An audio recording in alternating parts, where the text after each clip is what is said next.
Welcome everyone.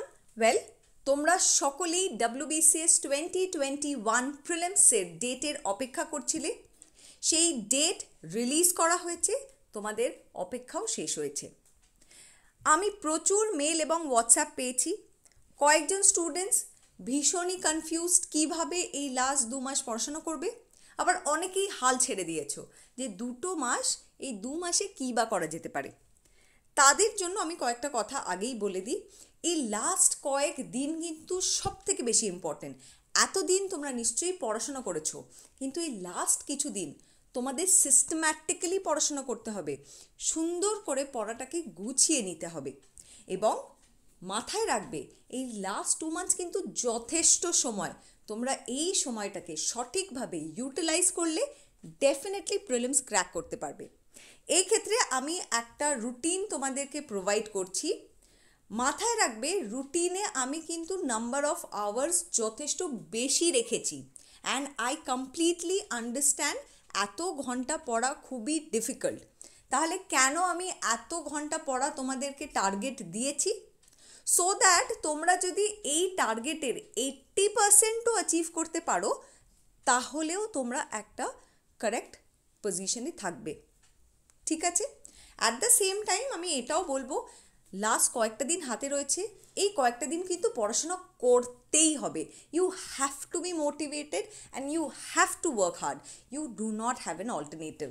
এতদিন তোমরা অনেক ফাঁকিবাজি দিয়েছো, ইটস ওকে। অনেক সময় নেগলেক্ট করেছো পড়াশোনা, it is okay. But last কয়েকদিন কিন্তু ফাঁকিবাজি দিলে হবে না, পড়াশোনাকে নেগলেক্ট করলেও হবে না। So please be determined and you have to work hard. সবার আগে দেখি 6:30টার সময় সকালবেলা ঘুম থেকে উঠে পড়ো।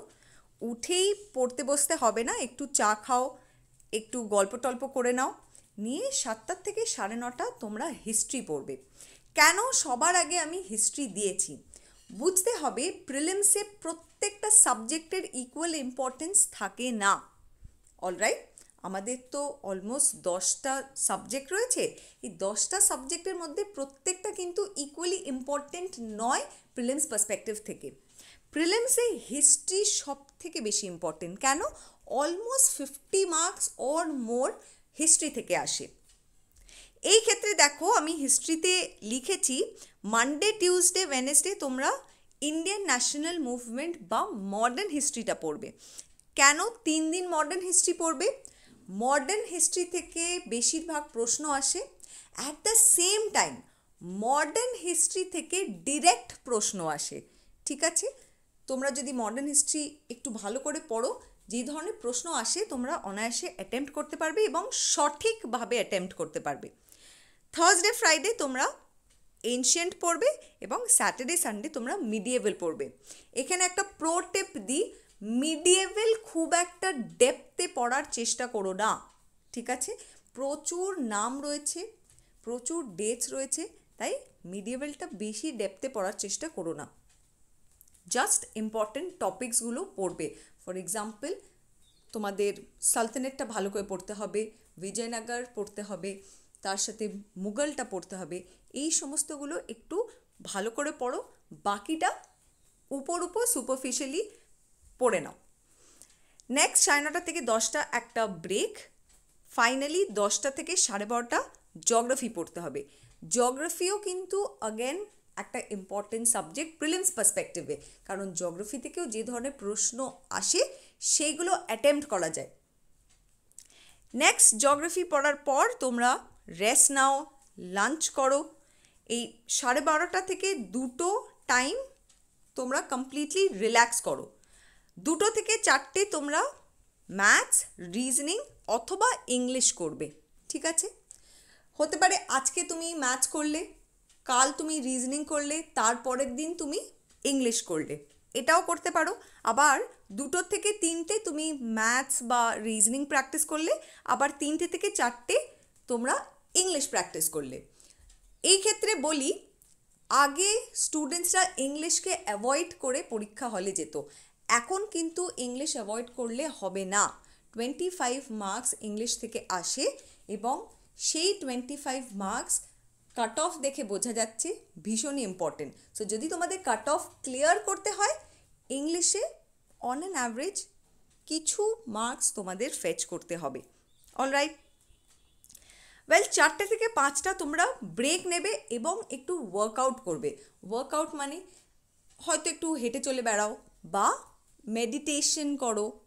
এইটা কিন্তু ভীষণ ইম্পর্টেন্ট। শুধুমাত্র সারাদিন যদি বই নিয়ে বসে থাকো, আস্তে আস্তে একটা পয়েন্টের পর আর কিচ্ছু মাথায় ঢুকতে চাইবে না।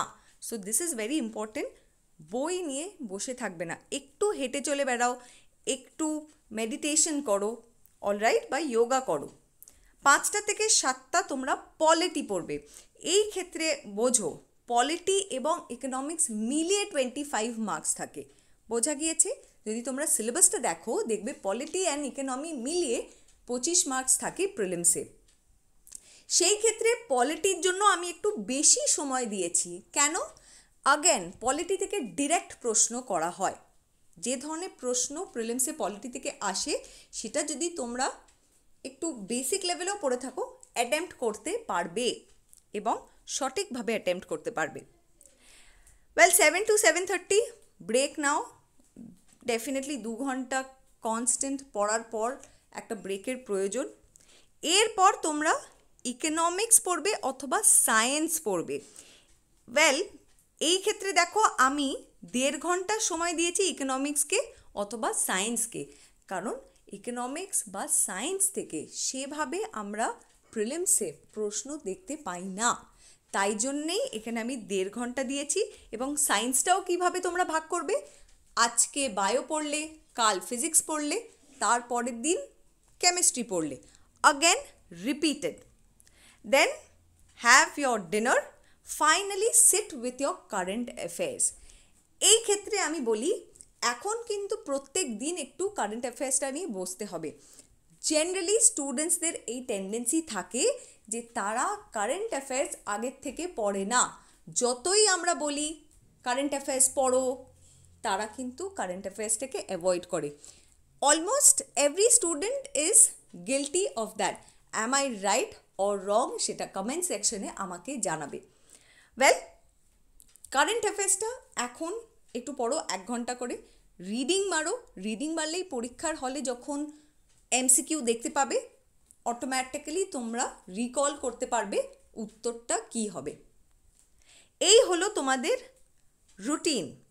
এই রুটিনটাকে অ্যাটলিস্ট 80 to 90% তোমরা ফলো করার চেষ্টা করো। 2 মাস হাতে রয়েছে, ভালো করে খাটো, ডেফিনেটলি তোমরা সাকসেস পাবে। এর মধ্যে বলে রাখি আমার অনলাইন ব্যাচের অ্যাডমিশন এখন চলছে। ওয়েল এই অনলাইন ব্যাচে তোমাদেরকে প্রি রেকর্ডেড ক্লাস প্রোভাইড করা হবে। এই প্রি রেকর্ডেড ক্লাসের মাধ্যমে আমি প্রত্যেকটা টপিক তোমাদের বুঝিয়ে দেব। After you have gone through the pre recorded class তোমাদের নোটস প্রোভাইড করা হবে, সেইটা পড়ে ফেলো। যদি তোমরা নোটসটা পড়ো অন্য কোনো বই ফলো করার প্রয়োজন নেই, কারণ এই যে নোটস তোমাদেরকে প্রোভাইড করা হচ্ছে এটা একটা কম্প্রিহেন্সিভ এবং কনসাইজ নোটস। ঠিক আছে, it covers almost everything that is required for WBCS mains, not even prelims. তাই প্রথম দিন থেকেই মেন্স ওরিয়েন্টেড পড়াশোনা করা হবে। এই ক্ষেত্রে স্ট্র্যাটেজি ভীষণ ইম্পর্টেন্ট, কনসেপ্ট ক্লিয়ারেন্স ভীষণ ইম্পর্টেন্ট এবং ডেফিনেটলি নোটসটাও ইম্পর্টেন্ট। ওয়েল আমি এভরিডে তোমাদের একটা টার্গেট দিয়ে দেবো, সেই টার্গেট অ্যাকর্ডিং তোমাদের পড়তে হবে। তোমরা যদি আরও ডিটেলসে জানতে চাও ডেফিনেটলি আমাকে এই নাম্বারে হোয়াটসঅ্যাপ করতে পারো বা মেলও করতে পারো। নেক্সট আসি, তোমরা কত স্কোর টার্গেট করবে। সবার আগে একটা ডিসক্লেমার দিয়ে দিই, এই যে স্কোর তোমরা টার্গেট করবে এটা কিন্তু আগের থেকে সেই অর্থে বলা যায় না। বাট আমরা যখন কোনো একটা পরীক্ষা দিতে বসছি তার আগে তো একটা মেন্টাল প্রিপারেশনের প্রয়োজন থাকে। সেই মেন্টাল প্রিপারেশনের পয়েন্ট অফ ভিউ থেকে এই টার্গেট স্কোরটা আমি তোমাদেরকে প্রোভাইড করেছি। ঠিক আছে, কিন্তু প্লিজ কিপ ইন মাইন্ড পরীক্ষার হলে গিয়ে কোয়েশ্চেন পেপার দেখে ডিসাইড করা যাবে কাট অফ কত হবে, অ্যান্ড অ্যাকর্ডিংলি তোমার টার্গেট স্কোরও ভ্যারি করবে। But at this point of time এই টার্গেট স্কোরটাকেই মাথায় রেখে তুমি পরীক্ষার হলে যাও। হিস্ট্রিতে চেষ্টা করবে অলমোস্ট 45 স্কোর করা, and it is not really difficult, let me tell you. হিস্ট্রিতে কিন্তু 50-র মধ্যে 45 স্কোর করা পসিবল, কারণ অ্যাজ আই সেড ডিরেক্ট প্রশ্ন আসে। Next comes geography. জিওগ্রাফিতে ওই 25 মার্কস থাকে, তার মধ্যে টার্গেট করো 18 মার্কস পাওয়ার। পলিটি এবং ইকোনমি মিলিয়ে 25 মার্কস থাকে, সো চেষ্টা করবে পলিটির অলমোস্ট প্রত্যেকটা প্রশ্নই যাতে তোমরা সঠিকভাবে অ্যাটেম্প্ট করতে পারো, কারণ পলিটিতে ডিরেক্ট প্রশ্ন আসে, সেখানে ভুল করবে না, প্লিজ সিলি মিস্টেক করবে না। সো পলিটি ইকোনমি মিলিয়ে 18 মার্কস টার্গেট করো out of 25। English, as I said, now you can't avoid English. English has become very important. আগে কিন্তু স্টুডেন্টসরা এই 25 নম্বরকে প্রায় ছেড়েই যেত, সেখানে হয়তো 7-10 পেলেই তারা খুশি হয়ে যেত, সেটা কিন্তু এখন আর করলে হচ্ছে না, কারণ তোমরা জানো কাট অফ যথেষ্ট হাই গেছে আগের বারে। সো ইংলিশে চেষ্টা করো 18 পাওয়ার আউট অফ 25। আমি বলছি না পেতেই হবে, তুমি হতেই পারে ইংলিশে 15 পেলে, অন্যদিকে জিওগ্রাফিতে 18 থেকে বেশি পেলে, সেইভাবেও ইটস পসিবল। জাস্ট একটা তোমাদের অ্যাভারেজ প্রোভাইড করেছি। ওয়েল, ম্যাথস অ্যান্ড রিজনিংটা I will definitely push you, এটা 21 পেতে হবে আউট অফ 25। কেন বলছি? কারণ যে ধরনের ম্যাথসের প্রশ্ন বা রিজনিংয়ের প্রশ্ন প্রিলিমসে অ্যাটলিস্ট আসে, দোজ আর রিয়েলি ডুয়েবল। তাই আমি কোনো রকম এখানে কমপ্লেন শুনবো না যে ম্যাম ম্যাথসে 25-এর মধ্যে 21 পাওয়া ভীষণ ডিফিকাল্ট। না, ইট ইজ নট ডিফিকাল্ট, ভীষণ ডুয়েবল কোয়েশ্চেন্স থাকে। So you have to try and fetch 21 marks.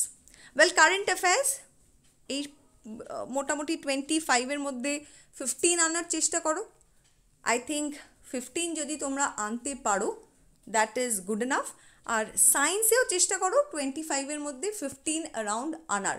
হতে পারে 15-এর থেকে কয়েকজন আরও কম মার্কস স্কোর করলো, দ্যাট ইজ ওকে। আমরা এখানে টার্গেট স্কোর নিয়ে ডিসকাশন করছি, you don't really have to achieve this. So almost target is 150 out of 200, right? এই ক্ষেত্রে মনে রাখো কিছু নেগেটিভ মার্কিং তোমরা না চাইলেও তোমাদের হবেই। অলরাইট, কিছু সিলি মিস্টেক্স হয়েই যায়, যেহেতু সিলি মিস্টেক হয় কিছু নেগেটিভ মার্কিং হবে, নিশ্চয়ই তোমরা চেষ্টা করবে সেই নেগেটিভ মার্কিংটাকে কমানোর, বাট স্টিল একটা বাফার ধরে রাখাই ভালো। 4-5টা সিলি মিস্টেক হয়েই যায় বা ভুল হয়েই যায়, অলরাইট? তো সেইগুলো ধরো মাইনাস হবে, তারপর যা টার্গেট স্কোর দেওয়া হয়েছে সেটা তোমরা অ্যাচিভ করতে পারবে না, সেখানে আরও কিছু মার্কস মাইনাস হবে, এবং ফাইনালি যেই স্কোরটা তোমাদের দাঁড়াবে that will be above the cut off marks. এখানে যে 150 বলেছি out of 200, 150 you don't really have to get finally. 150-তে একটা বাফারও ধরে রেখেছি, কিছু সিলি মিস্টেক্স, নেগেটিভ মার্কিং ধরেছি, এবং ডেফিনেটলি যত আমরা টার্গেট করেছি সেটা অ্যাচিভ নাও করতে পারি, সেই বাফারটাও এখানে ধরা রয়েছে। বাট টার্গেট যদি 150 করি, আমরা ডেফিনেটলি কাট অফের ওপরে গিয়ে এন্ড করব, right? So that is your target score. সব কিছু মিলিয়ে আজ থেকেই পুরো দমে পড়া শুরু করে দাও, অ্যান্ড অফকোর্স কোনো রকম কোনো এক্সকিউজ এই লাস্ট ফিউ মান্থসে শুনবো না। দেখো, যেটা এক্ষুনি তোমাদের বললাম, টার্গেট হচ্ছে 150, স্কোর তাহলে কোথায় গিয়ে দাঁড়াচ্ছে? এই মোটামুটি 145 to 150, কারণ 5টা ধরো তুমি পারোই নি, তুমি টার্গেট করেছিলে 150 কিন্তু তুমি 5টা কম অ্যাটেম্প্ট করতে পেরেছো, ধরে নাও 145 পাচ্ছ। আগেন নেগেটিভ হয়ে যাচ্ছে বা ভুল হয়ে যাচ্ছে 5-6টা, রাইট? ধরে নাও 6টা ভুল হয়ে গেছে, তাই জন্য ফাইনালস করে দেখো তুমি 145 কারেক্ট করেছিলে, তার থেকে 6টা যেহেতু ভুল করেছো 6 মাইনাস করে ফেলেছি, এবং 6টা ভুলের জন্য 2 মার্কস আরও নেগেটিভ মার্কিং হয়েছে, তাই 2 মার্কসও মাইনাস করেছি। ফাইনালি 137 তোমাদের স্কোর দাঁড়িয়েছে, বোঝা গিয়েছে? So that was your target score, কিন্তু ফাইনাল স্কোর কিন্তু 137 অ্যারাউন্ড, অলরাইট? অলমোস্ট 13 মার্কসের ডিফারেন্স। এখানেও আরও 2-3 মার্কস তোমরা বাফার ধরে নিতে পারো। Well, that is it. Believe in your self, সব থেকে ইম্পর্টেন্ট। আমি বারবার এই কথাটা বলি, তোমাকে বিশ্বাস করতে হবে যে তুমি পারবে, এবং তাহলেই তুমি পারবে। জান লাগিয়ে দাও, আমি পাশে আছি। যদি তোমাদের কোনো ডাউট থাকে, কোনো রকম কিছু দরকার থাকে, কমেন্ট সেকশনে ডেফিনেটলি আমাকে জানাবে। Thank you, all the best.